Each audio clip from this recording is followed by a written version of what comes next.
Alrighty. Hello, everyone. Thanks for joining us. We're going to talk a little bit about scientific research resumes. If you have questions as we go through, please feel free to stick those in the chat. I will probably address them at the end, unless Jeffrey sees something that's really pertinent to what we're talking about in that moment, then he can certainly jump in. My name is Rachel Wilbrack. I'm the program director that works with the University Career Center at CMNS. So thanks for joining us this evening. Like I said, put questions in the chat if you have them. This presentation will talk a lot about a lot of different things that you need to know about resumes, but also we'll spend a little bit of time kind of talking about some specifics about things that might make your resume different than a resume that is not geared towards scientific research. So with any resume, before you write, you want to think about a couple things. The purpose of the resume, your intended reader, and what message you want to send. Already we've talked about this being a specific type of resume, right? We're talking about scientific research.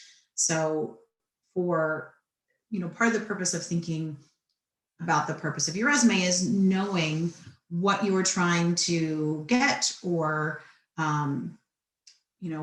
whether that's a specific position or getting into grad school, or it's for a fellowship or award.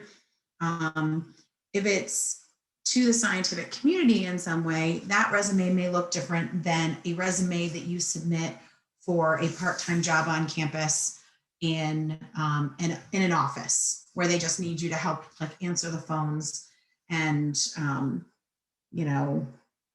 make copies, that kind of thing. Obviously, not too many people are physically in offices right now, but you get the idea. Knowing who your intended reader is also helpful. If your intended reader is someone in the scientific community, they might understand more of the specific keywords of past positions that you've had. If they are not, those things may need to be explained a little bit more. This also comes back to the purpose. If you're applying to that part-time job on campus, you may not need to be as explicit with some of words from past lab experiences. But of course, if you are applying to specific scientific research positions, those words might be important to help show either the processes, procedures, machinery, or even just organisms you've worked with, things like that. And then, of course, remembering what message you want to send. What impression do you want the reader to get about you from looking at your resume, and remembering that as you put things onto your resume. That will help you to kind of form it and make sure that the things you want them to know come across. All right.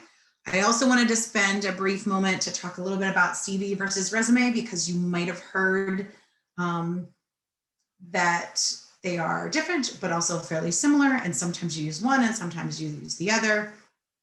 Typically, I find that CVs and resume are fairly similar in the sense that they are a way to tell your story and share your experiences and your skills and the things that you've done. CVs are very similar to resumes internationally, in the sense that lots of times internationally they don't use the term resume. They say CV, and that's all encompassing. So that's important to know if you're looking at opportunities internationally. Here in the US, CV typically is basically a resume that can be as many pages as you need it. You usually hear it in the academic context as well, or even research.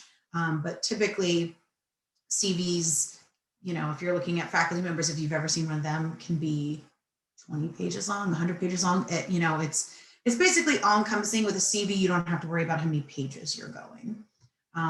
It might also have some things that, depending on what you're applying to, might not be on a resume. So a CV could have publications or poster sessions that you've done, but depending on what you're applying to, you might also put those things on your resume if you're doing a more traditional length resume. When you might use them, like I said, academic positions. So if you're deciding to go through, get a PhD, and you want to be a professor, you're absolutely going to use a CV. I've seen, I think it's the postbac program or the internship program at NIH, ask for a resume or a CV. Basically, they're kind of talking about the same document. They just don't want you to be worried about page length, I think, for the most part. And we will talk a little bit about resume and page length too as we go on. All right, so elements of a resume. You probably know a lot of these if you've put them together before, maybe even potentially for previous positions or applying to Maryland. Your heading is your contact info, your name, address, email, phone number, things like that. If you put your address on there, one is sufficient. You don't have to feel like you need to have both a local and a permanent address. Typically, I say pick the one that is closest to the location where the position is. So if you're an out-of-state student like I was, and you're from Pennsylvania and you're applying to something in Pennsylvania, I would use my parents' Pennsylvania address. But if I was applying to something in Maryland, I would use my Maryland campus address because they aren't going to mail you anything. There's been a movement to even take off full address on the resume and just leave like a city and state. That's totally fine too. The pieces that you want to make sure you have is, your email, one email address and one phone number, typically your cell phone. You don't need to list a home number. You want to basically make it really easy for them to figure out which, email and phone number to reach you at. Education, of course, will go on there. So the University of Maryland, if you've attended other institutions of higher education, so like another university or community college or something like that, that might be on there. Your high school does not need to be on there under education because they will know you have a high school diploma because you're at Maryland. Skills, this is a section that you might have seen lower on a resume. I think it's helpful to move it up on resumes where those skill sets are really important to what you're applying to. So in this case, we're talking about a scientific research resume. I think that skills section higher up, just below education, is really important because this is where you can talk about your lab skills. This could be procedures. This could be, specific machinery, equipment that you know how to use. This might be a software program, could be a foreign language. Maybe you have a foreign language, anything that might be relevant to the position that you're applying to. In these cases where we're talking about research and they want to know what lab skills you have, it's really helpful to give them that information a little sooner so they can see and do a quick skim and say, okay, great, they've already done PCR. And then they can go down into your experience and maybe see where or how you've used PCR.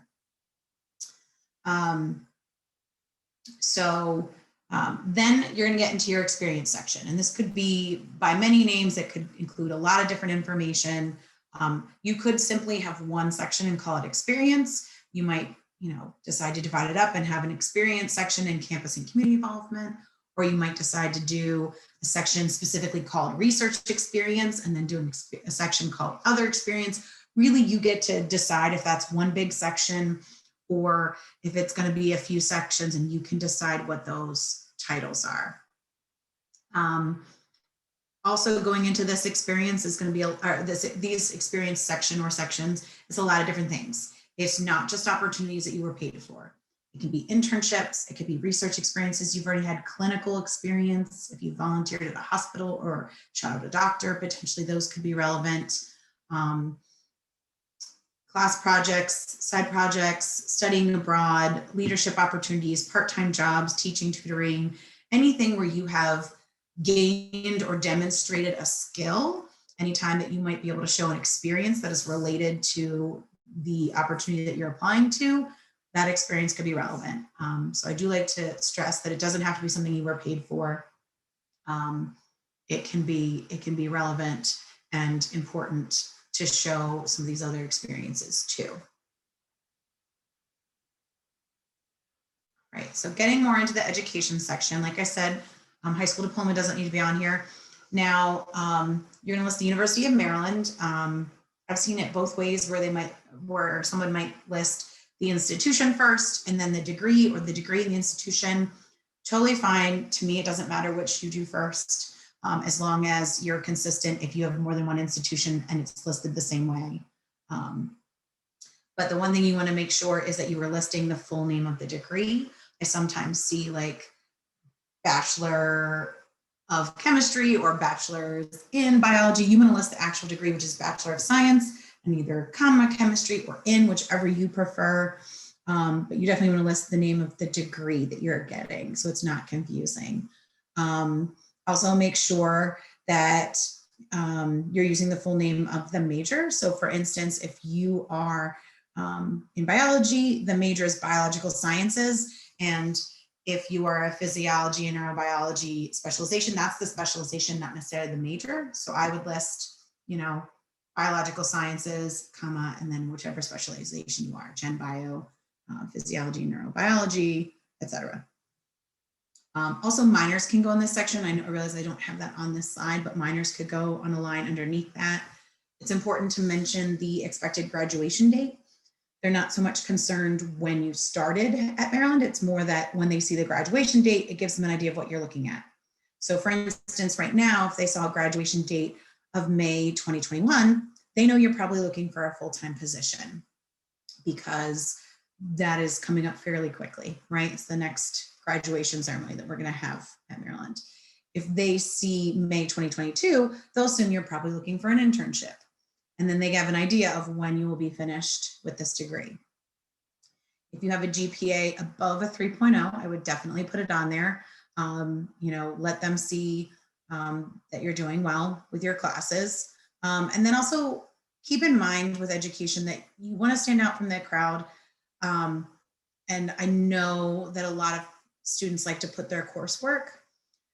Keep in mind that people with your major will have the same classes or projects potentially listed, or, maybe not everyone's the same, but a lot of them will be similar.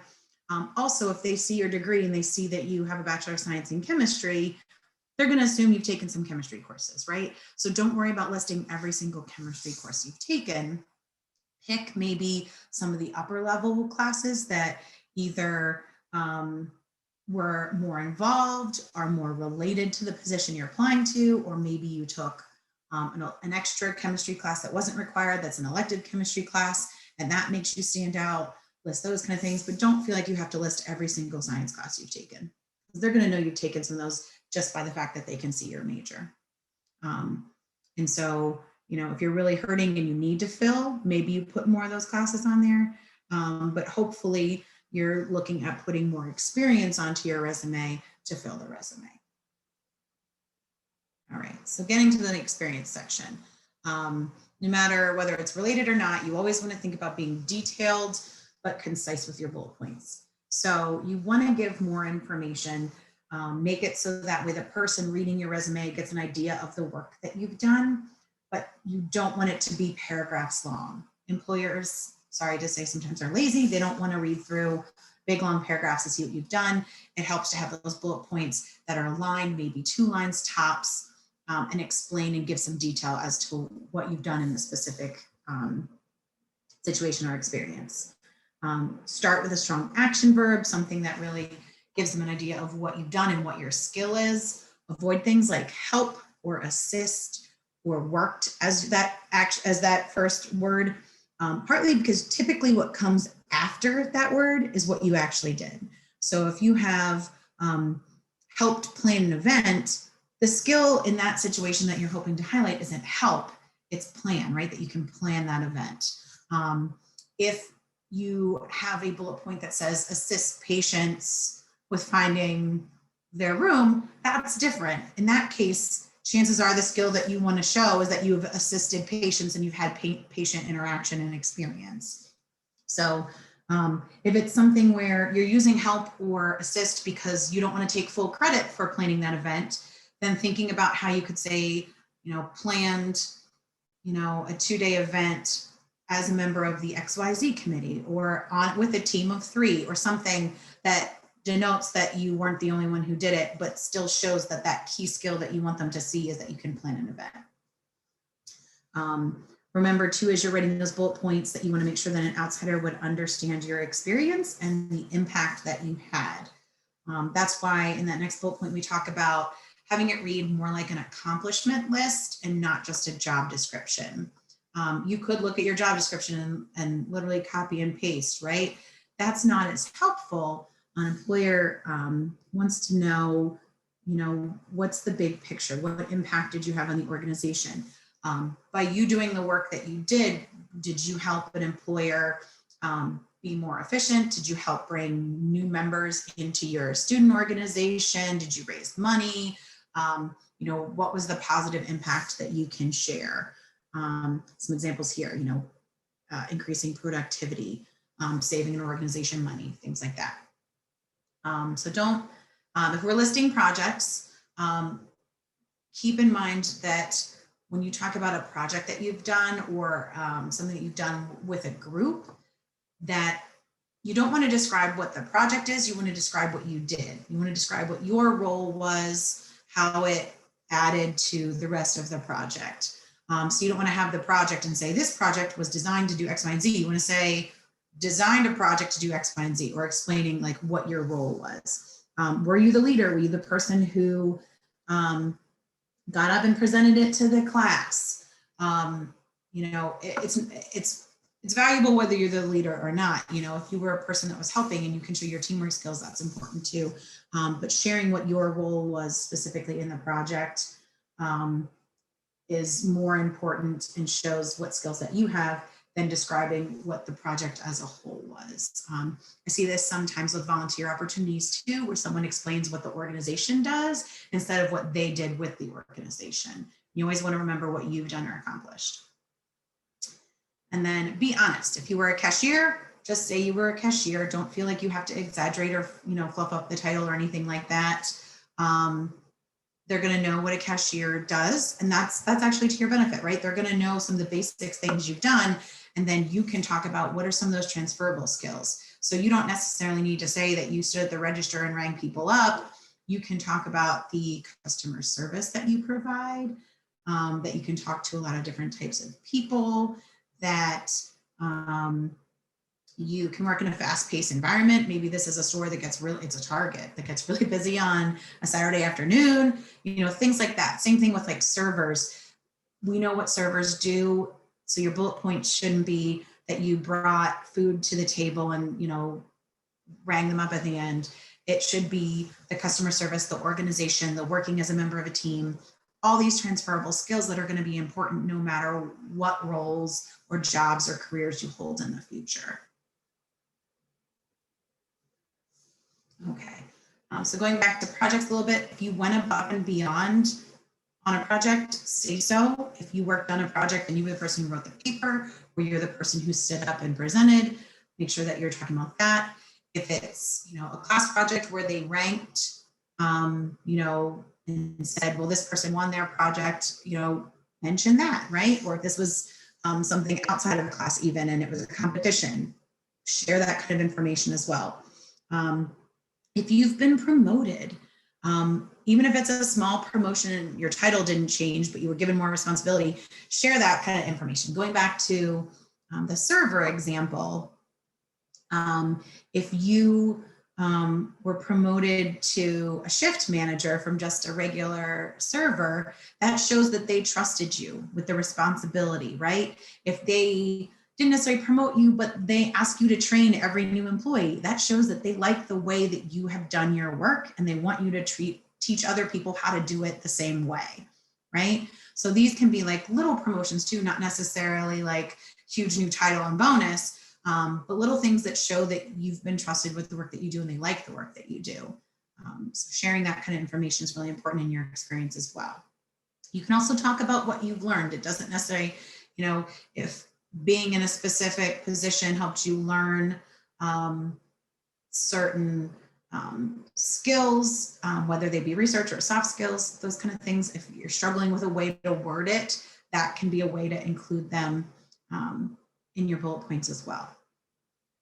Don't forget, again, volunteer work can count, leadership opportunities, whether it's related to church, it's a sports or athletic club or a student organization, any organization that you have had an impact on and can show a skill that you want to highlight can be important.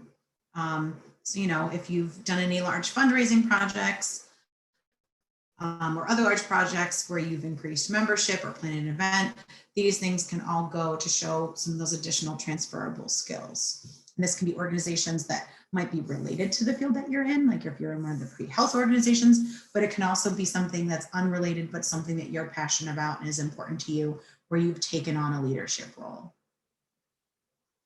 Okay, so this is a sample of what maybe the start of an opportunity could look like on your resume or an experience. Maybe you've been a resident assistant, or you know someone who has, and this could be true, right? Responsible for residents in a hall, planning programs, maybe advising a hall council. And those are true, but hopefully we can all agree that the second one looks more impressive. This is just to illustrate that adding more details and being a little bit more descriptive can take the same opportunity, but make it look more impressive. So adding numbers like how many residents, or the types of topics they help these residents with, or the types of programs they're planning, things like that can just go to add and give context to someone who maybe doesn't know all that a specific position does. But by you giving them a little bit more information, they realize the full context of the work that you've done and the things that you can accomplish. All right, so getting a little bit more specific now. I talked a little bit earlier about research and lab skills. Seriously, I highly recommend having that skills section. If we're looking at scientific research positions, have that skills section right underneath education. List lab skills, like I mentioned before, processes, techniques, machinery, software, equipment, programming languages, potentially anything you feel confident in. It can be a work in progress. It doesn't have to be something that you are expert in, but it shouldn't be something that you've done only once and would maybe have trouble doing it again, right? If you're currently working on a certification, that can go on there, even if like it's not completed, like maybe it's a 3-week program and you're only in week 1. If you haven't started something, don't put that on there, of course. And of course, if it's completed, it can be on there. But remember, thinking about skills that you would feel comfortable talking about if they asked you about your experience in that thing. Also, if you have a specific skill that you've done or used for a significant amount of time, maybe you've been in a research lab for 2 years, make sure that that's obvious that you have 2 years of experience using whatever that skill is. Another way of doing this would be to, decide what proficiency level you are. Like maybe there's something that you feel like you're a beginner at because you've just started learning it. Or maybe there's something that you feel more intermediate or proficient at. You could use that as a way of describing how you feel with certain skills as well. This can just be a way to give context to employers about how confident you feel with some of these skill sets. Just remember, if it's on your resume, it's fair game. So that kind of goes back to the idea, if you've done it once, maybe don't put it on there. Unless you had one really great one-time experience and you really remember everything.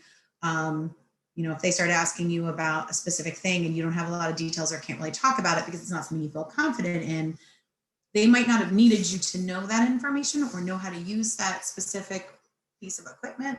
But now that they see that you might have exaggerated a little bit, that could hurt your chances, because they may then say, okay, well, what else is that person exaggerating that they know? So put things on there, like I said, that you feel confident that you could talk about and could do again. Putting these things in the skills section is a good way for employers to quickly look over your resume, see your skills section, and do a quick search through to see if you have the skills that they want. But it's not the only place these skills should be.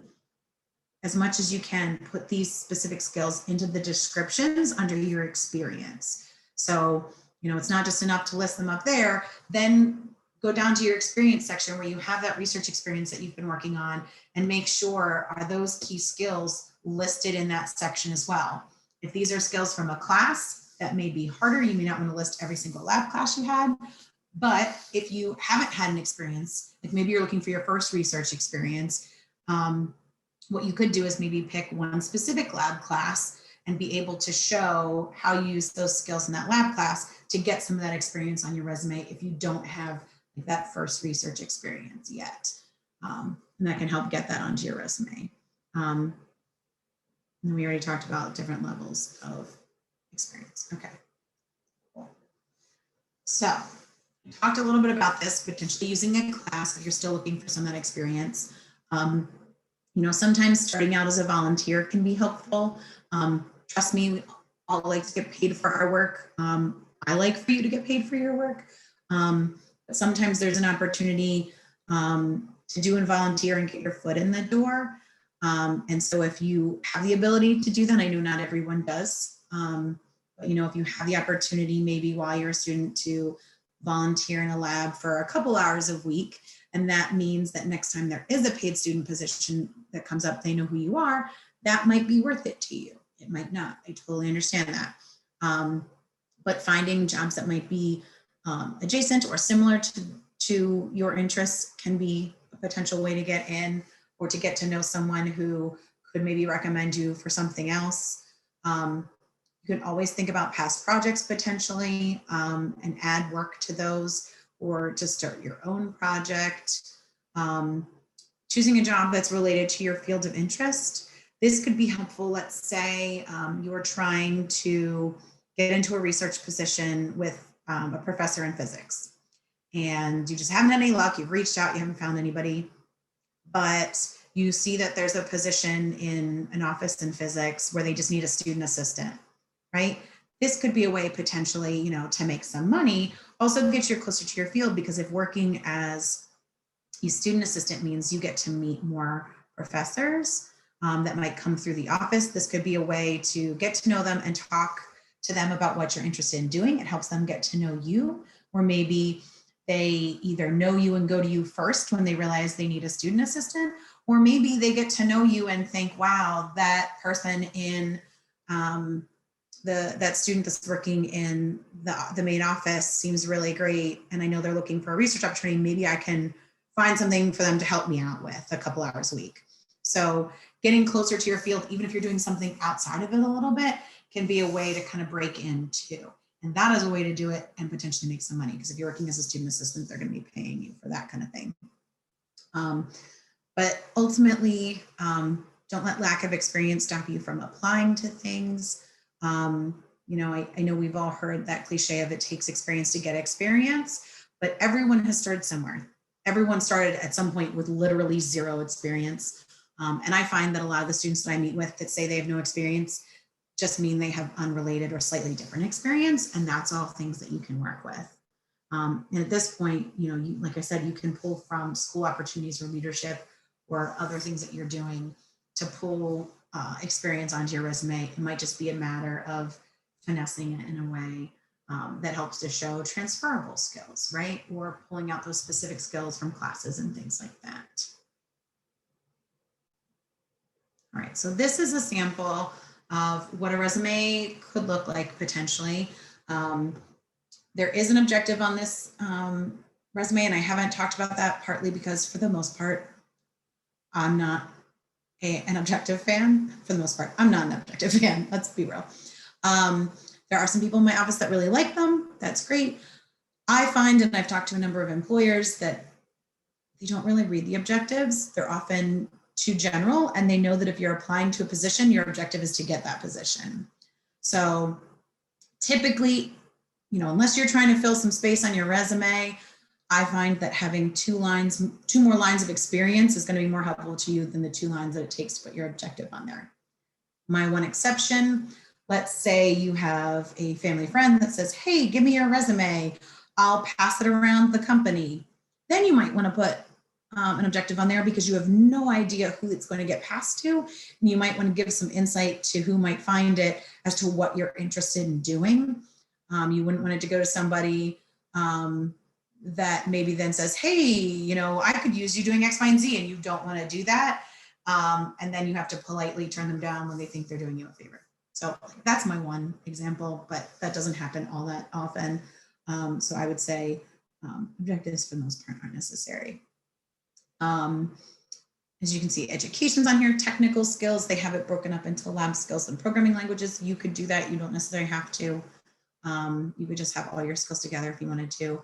This person chose to have their first experience section as research experience. So they could specifically highlight those opportunities that are research and then have other experience underneath. You of course can't see it because it's cut off because of the size of the slide.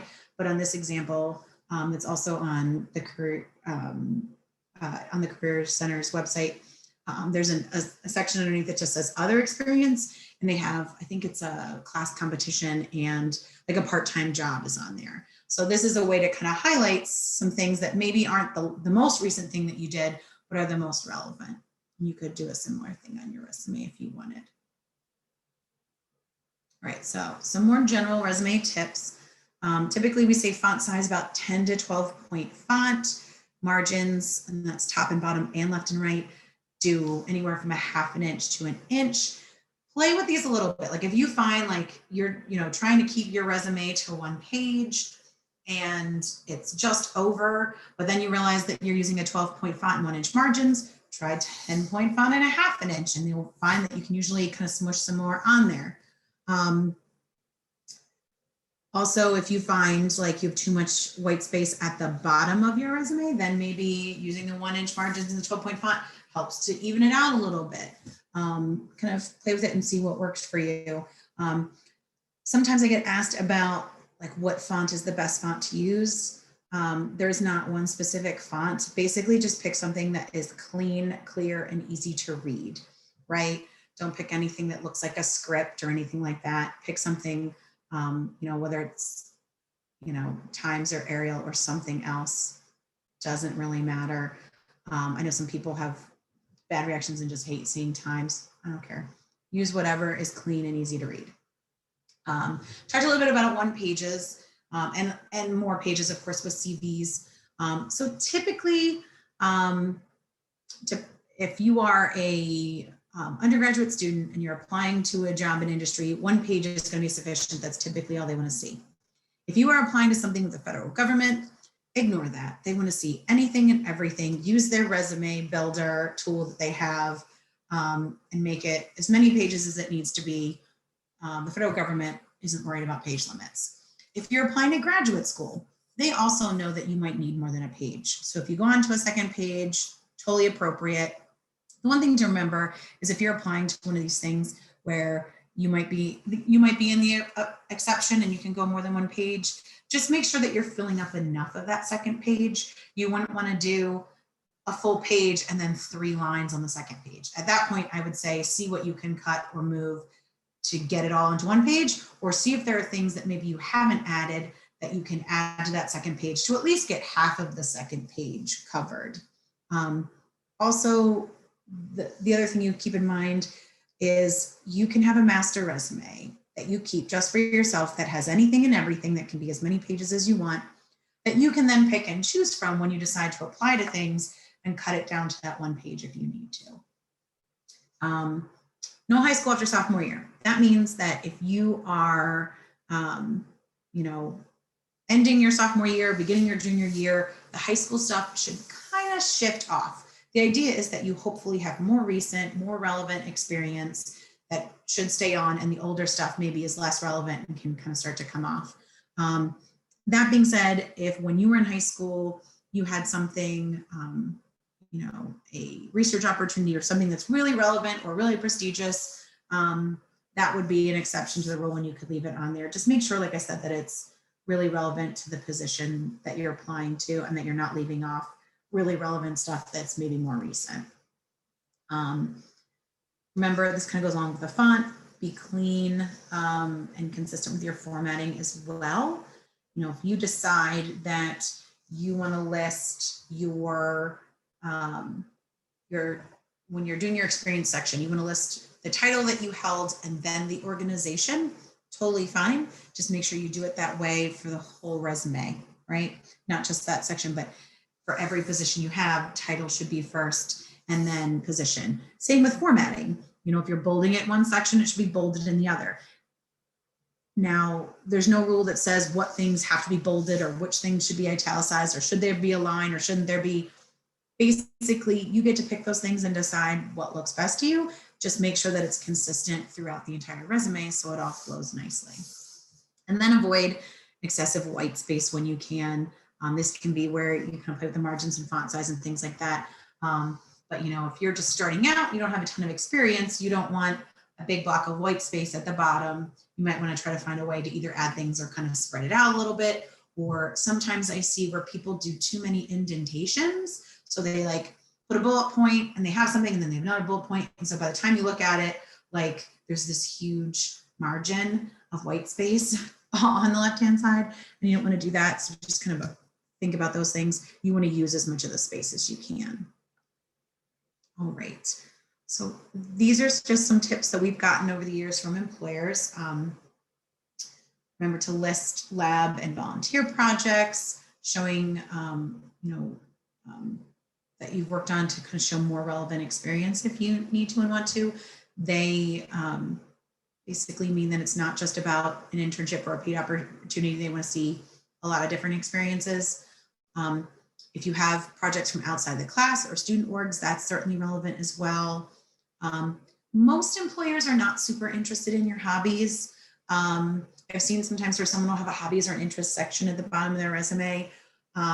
Unless it's something that is really relevant to the position you're applying to, chances are they don't really need to see that. That's something that could maybe come up if they ask you, or if you're having a conversation in an interview or some things like that. But typically you want to use the space on your resume for your experience that is related to the position. If you like to travel and you like football, that's great. May not be relevant, unless you're applying to Travelocity, right? And then the fact that you like to travel and that's an interest might be a plus. So that's what I mean when I say, unless it's kind of relevant to the work that you'd be doing or the organization you're applying to. Tailor your resume to the company or position. If you are applying to lots of similar positions, you may not have to do much of this. It may just be the cover letter that you're doing more of that. But again, this comes back to what's your intended purpose, who's going to read this. Your resume will probably look different if you're applying to a research position versus a part-time job just to make some extra cash where you're working on campus in an office, right? So those are things to think about. And it might be the same experiences. You might just highlight different skills or move things around. That research experience that you're hoping to get, you might want to have a research experience section versus another opportunity that maybe isn't as research focused. You may decide to highlight some other experiences first. And then of course, be concise when you're talking about the experience that you've had. All right, so some takeaways from today. Again, it's not just simply listing the job description. Think about your accomplishments, think about the impact that you've had on that organization. Find ways that you can set yourself apart from everyone else that's applying. Write each bullet point such that the reader can kind of visualize you performing that task. Using those strong action verbs is really helpful. Also remember, it's likely with bigger organizations that your resume could be scanned for relevant keywords, so make sure that you're using them. Great tip is to look at the job description. What are some keywords that they're using, making sure that you're using them when you can in your resume. And then top of the top just kind of goes back to the idea that, like, if you're applying to a certain type of position, the experience that's going to be more impressive, think about having that in a section all on its own at the top so they see that and can kind of focus on those things and then see your other experience. All right, so I'm going to just kind of highlight a couple events that we have coming up. And then I will jump into taking those questions that I've seen kind of coming in. So career fairs coming up. We have specific CMNS drop-in hours. So if you want to meet with myself or with Jeffrey, who's also on the Zoom, kind of doing all the back end stuff right now, recording that kind of thing. We have times, the rest of this week and then early next week before the fair starts. If those times don't work for you, peer career educators in the University Career Center are also doing hours. And you can find that through the website, and that's Monday through Friday, 2 to 5, if that time frame works better for you. So as I mentioned, Spring Career Internship Fair, it is next week, the 17th and 18th. It's virtual again, of course. You can sign into Careers for Terps from the careers.umd.edu website and say which day you want to participate. You can also see which employers are coming ahead of time. So that's good to keep in mind. We have 2 panels that are coming up this semester, careers in biotechnology, as well as careers in earth and physical science. The links are here. They will also on that same events calendar on the University Career Center's page. But you can go in and basically RSVP and find the Zoom link for those. We're going to have some alumni, maybe some employers that aren't alumni, kind of share their experience and talk about their career path and advice for getting into specific fields and industries. Alrighty, so I'm going to leave this up here so you can see my contact information as well as Jeffrey's and the link to find out, more of the events. I'm going to go into the questions now in the chat. Please feel free to keep putting stuff in there if you want as I go through these, but I'm going to scroll back up to the top and try to find the first one. Okay.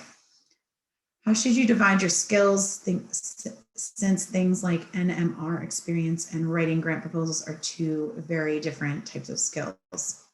To be honest, I don't know what NMR is, and my apologies.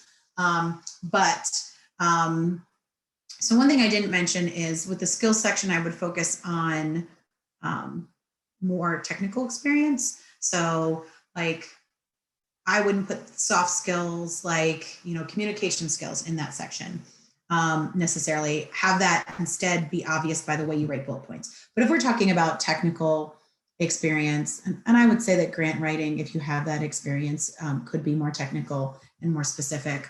And I'm guessing NMR experiences as well. Like you can have like within, and I showed this earlier with a resume example, and I can go back to it, but you could have skills, like right here it says technical skills, but you can say skills and break them up. So if you want to say what things are lab skills and which things are programming languages or software or whatever it is, those things could be split up within one big skill section if you wanted to.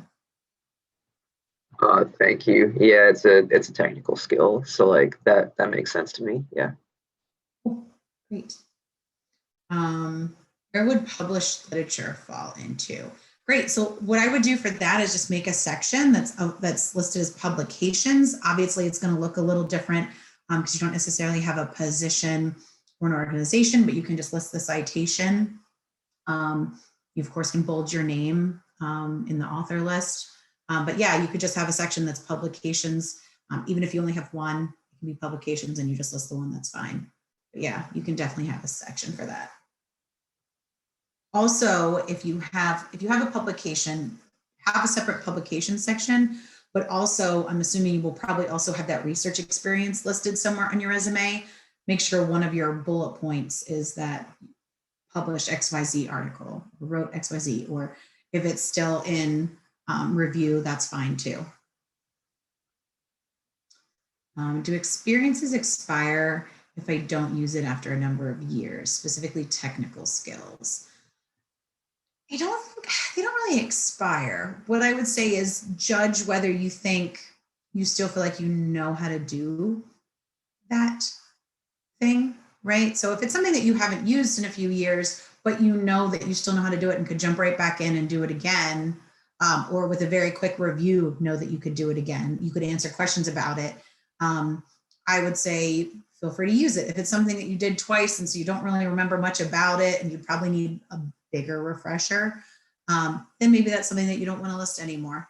But yeah, that's kind of how I would think about it. Also, like certifications, I know can expire. So if it's something where you were certified for something and now you aren't, I would take it off if your certification is over. Like if you are no longer considered like currently certified for something. Degree abbreviations acceptable. Like for example, saying a BS instead of writing out Bachelor of Science. Honestly, my preference is to see it written out, partly because I feel like we spend so much time and energy working on these and sometimes money, right, on these degrees that I think it's nice to kind of give them the full weight. That being said, there is nothing that says you can't write BS in chemistry if you would rather just write BS in chemistry, or if it's a spacing issue or something like that. So I will own that it's a personal preference that I like to see the full Bachelor of Science written out, but there's no rule that says you have to. When should you typically remove your GPA? I'm back in grad school from industry and it feels silly to put my undergrad GPA, but maybe that's industry bias. I'll be honest, I don't think I've ever had my GPA on my resume, not because I'm ashamed of it or anything like that, just because I kind of felt like if they wanted to know, they'd ask for a transcript. I would say, especially if you're back in graduate school, maybe just stick to your grad school GPA, assuming that it's, impressive and over a 3.0. But yeah, I find that, once you have like that first big experience after, your degree, employers don't care what your GPA is, whether it was high or low or whatever. They're going to look to your experience since and see, like what you've done and how you've used that degree. I think it can be helpful when you're currently in school because you don't have as much experience, or you don't have like that full-time experience or many years with an organization. But once you've graduated and you've been, working at a place for a year, they're going to look at that experience there before they're going to look at your GPA. And like that, their GPA isn't going to tell them what they want to know your experience is at that point. How do you prevent experience section from overlapping with skill section? Make it actually new information rather than free phrasing. So how it's going to be different is within your experience section, within those bullet points, you're going to go into more detail. You're not just going to have a bullet point that says PCR-based cloning. You're going to say how you used it, or in, in what context, what were you working on in that lab? Were you working with, animals? Were you working with small cells? Was it animal cells? Was it plant cells? Like there's just going to be more detail and things, or there should be anyways, when you're describing your experience in bullet points, that the specific lab skills should be mentioned, but should only be a small part of what's going into those experience section bullet points. So the skill is still a part of it, but it's more about like the application of that skill in specific context. Exactly. You got it. Okay, cool. Thanks. Yeah. Do the norms for listing experience differ between resumes and CVs? A lot of CVs I've seen just have a list of positions, no extra bullets, and I'm not sure if that's typical or just what's used for a public-facing document. I've seen CVs look all kinds of different ways, and some of them better than others. I think that it's been my impression that as people have more and more experience with CVs, they worry less about the bullet points. Part of that could also be if this is some professor who's done tons of experience, he or she is well known in the field, then maybe they feel like they don't have to have every single bullet point of each class they did, or they might, instead of listing all of their research experience and what things they've done, they might instead list the publications and expect you to go look at publications to find out exactly what they're doing. I think though, at the level we're talking about right now, where we're talking about you still, pursuing a degree and I'm assuming not have a PhD at this point, unless you're a postdoc that has snuck on, which is totally fine. It's not sneaking, you're allowed to be here. But chances are you're probably still going to want to have those bullet points that kind of showcases your skill set, because the person who's employing you will want to know. If you're in academia, and especially if it's public facing, that kind of stuff isn't going to go on there, because they're going to assume that if you're looking to hire them, you already kind of know who they are and their experience that they're bringing to the table, without the bullet points, where that's not necessarily true for someone that's still a student. How many bullet points did you put under each task or job in the experience section? So there's no rule. Typically though, if it's something that's more related or something that you've done for a longer time, chances are you have more that you want to share with people, right? If you have had this really great research opportunity that you've done for the last 2 years and you've gotten all this great experience, that's probably going to have more related information that you want to talk about. And so you might have 4 or 5 bullet points. Maybe more depending on what it is, versus maybe a part-time job you want to list, but you don't want to take away from that other experience. So maybe you only have 2 bullet points for that position that's a little less related. But there's definitely no hard and fast rule about how many bullet points you're allowed to have. It's basically going to be, can you can you accurately describe what you've done and accomplished in that position, and what's relevant and related, and what's more important that the person looking at your resume see. How do you list promotions? So yes, 2 job titles could be one way to do it. As I mentioned with a server example, it's just an easy one to go back to. You could have, shift manager, server, and that might show. The other thing, and what I would do to be more explicit, is have one of your bullet points be promoted from server to shift manager. It makes it super obvious, and helps to point out that you've had that promotion, just like you might list an award or something like that. How do you feel about listing supervisors, PIs for projects on a CV? On a CV, I think it's fine. I think it's a little bit more expected with research than it is in industry. Federal government also typically likes to see that stuff and will ask that information often, like through their resume builder. I would never put a supervisor on mine, but I work in education, so it's all about industry, I find. So, if you've had research experiences at some of these big national labs, listing who your supervisor or PI could be really helpful, because the person looking at it might know that person, or they're impressed because they don't know that person personally, but it's a well-known name or something like that, right? So I'm fine with it on a CV. I think it's seen a little less on resumes, and like I said, typically more for like academic positions, or the federal government, you see supervisors and things listed. You can also always, if you want to list it on a resume, kind of sneak it in, and kind of like we talked about, like instead of using help to do X, Y, and Z, say X, that you did X, Y, and Z with this group. You could always say, performed such and such a research in Dr. So-and-so's lab, or with Dr. So-and-so, or for Dr. So-and-so, and you can kind of slide it in that way too, if you don't, necessarily want to list your supervisor for every single position. If I was in a lab and had 2 very different projects, how would I document that? Do you make subheadings for each project, each with individual bullet points? I mean, you could, if they're that different that you feel like it'll be really confusing to not have different subheadings. But for the most part, a lot of us are in roles where we have different things that we're asked to do, and list them, under the same, title and organization. If it was the same lab, but maybe one summer you were doing one project and the next summer you were doing something very, very different, you could even list those potentially as 2 different experiences. But the subheadings, if you feel like that makes it easier to understand that they're 2 different things, you could use subheadings if you wanted. Yeah, because what happened was I got put on one project that was extremely analytical.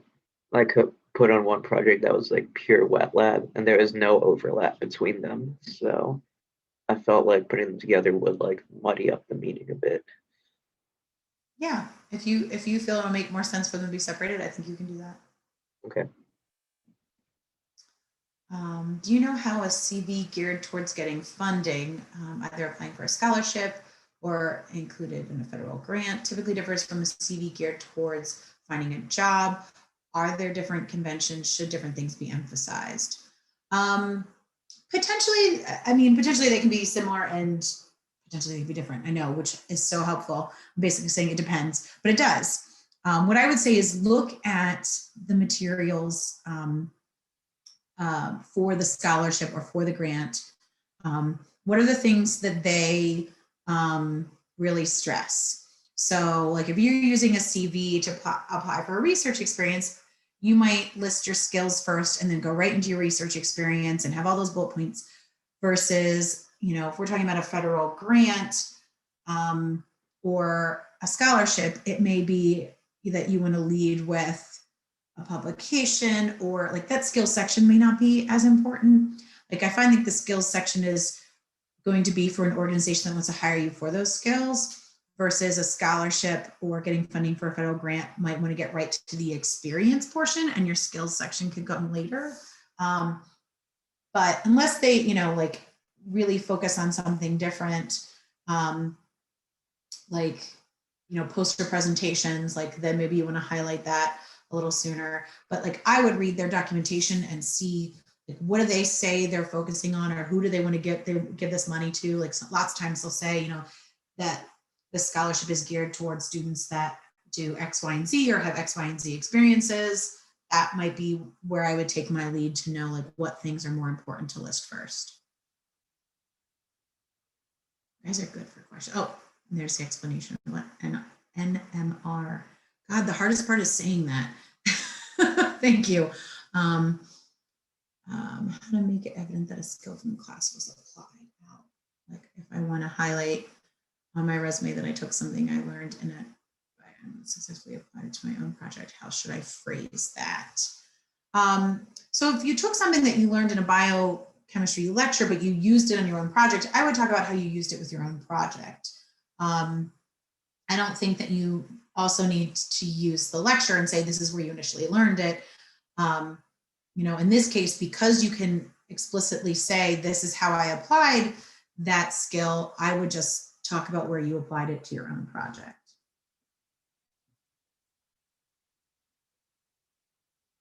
All right. Thank you for sharing that link again, Jeffrey.